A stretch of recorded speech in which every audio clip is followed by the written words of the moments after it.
for your friendship, your kind remarks, and for your commitment to professionalism, civility, and justice. You represent the very best in our great profession. The Anti-Defamation League has been a beacon of hope and justice for the defenseless and the oppressed for over 100 years. First, fighting against anti-Semitism, vowing that we will never forget. And later, expanding its mission to attack all forms of hate, racism, and discrimination. The events of last year and this year continue to remind us all that the battle continues. I want to thank the ADL, our chair, Gary Lesser, the ADL team, the entire host committee for this great honor. I'm especially proud to share this occasion with Todd Aronovitz and Bill Shafino, who I admire, respect, and am proud to call my friends. I thank God for blessing me in ways I could never imagine. I am grateful to the love of my life, my husband of nearly 20 years, Attorney Sia Barnes, our 3 amazing children, my mom and dad, my family, friends, and colleagues. I want to thank everyone at my law firm, Cersei, Denny, Scarola, Barnhart, and Shipley, all of my partners, our lawyers, our staff, our entire firm family for always supporting me and lifting me up.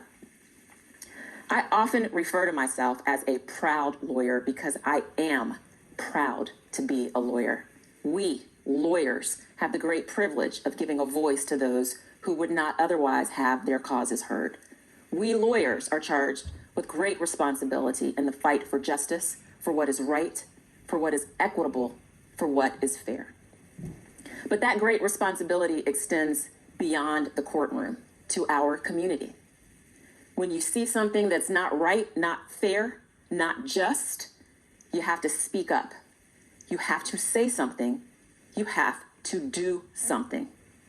Powerful and true words from the late, great Congressman John Lewis.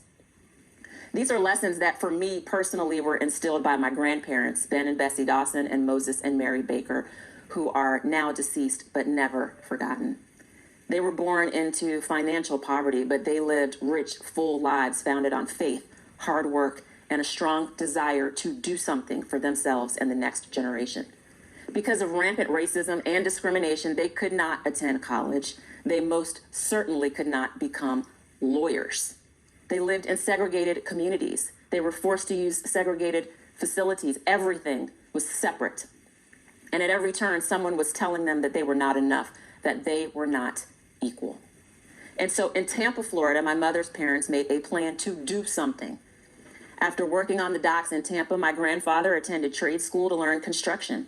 They opened Ben Dawson Construction, and he did the work, and she handled the books. And at the time, they lived in the poor housing projects in Tampa, but they had a strong desire to own their own home, so they did something about it. My grandfather built his home in Tampa's Carver City, a home where we made so many special memories and that we still own to this day. They were community leaders. They provided guidance, support, and opportunity. And although their children grew up in the Jim Crow era, they ensured that every one of their children graduated from college, all of them graduating from Florida A&M University. My Aunt Gloria attended Georgetown Law and became the first lawyer in our family at a time when very few Black women could even dream of it. The other children, Veronica, a PhD college professor, Marvin, a computer engineer for Lockheed Martin, and Rosalind, my mother, namesake, and the baby of the family, became one of the few Black women to lead our circuit in the Florida Department of Corrections.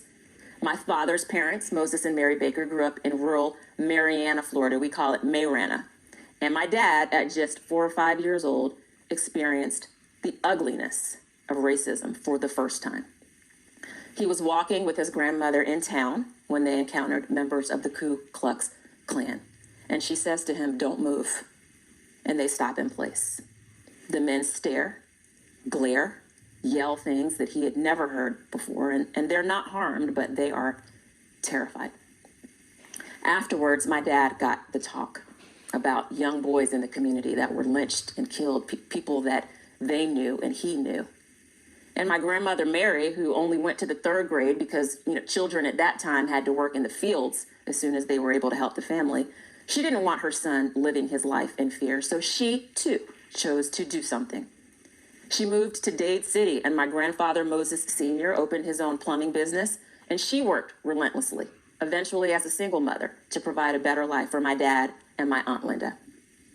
She made sure that my dad became the first in the family to go to college, also at Florida A&M University, where my parents met.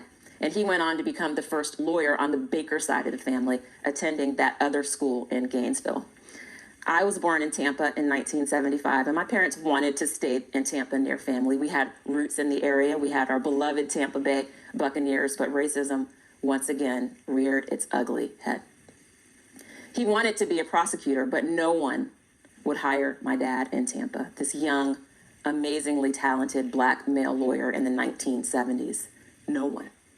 And so he landed at the West Palm Beach State Attorney's Office, where he became legendary for his skills as a trial lawyer, becoming the chief homicide prosecutor, handling the most serious first-degree murder cases. He pressed on and achieved many more firsts, becoming the first black lawyer hired and to become a partner at a majority law firm. And in 1994, one of the few black judges, where he presided here for over 20 years.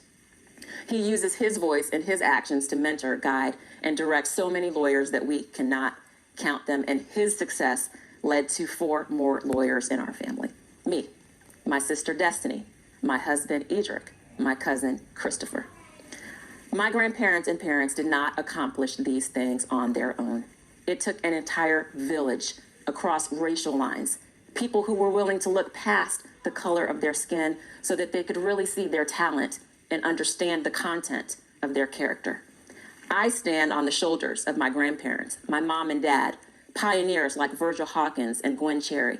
I'm thankful for people like Judge Edward Rogers, Judge Daniel Hurley, Justice Harry Lee Anstead. They chose to speak up and do something about the fact that there were no black lawyers in any majority law firm in Palm Beach County, not one. I know I'm able to practice law in Palm Beach County because of F. Malcolm Cunningham Sr., T.J. Cunningham, Judge I.C. Smith, and Judge Catherine Brunson, who paved the way. And like my grandparents, my parents instilled those same values in me. I went to the Florida State University thinking I was going to use this voice to become an ESPN sports reporter. That obviously did not work out, in part because as much as I wanted to be on the sidelines, I had a strong drive and desire to be on the front lines. I chose to be a lawyer. I chose to seek justice in the courtroom and in our community.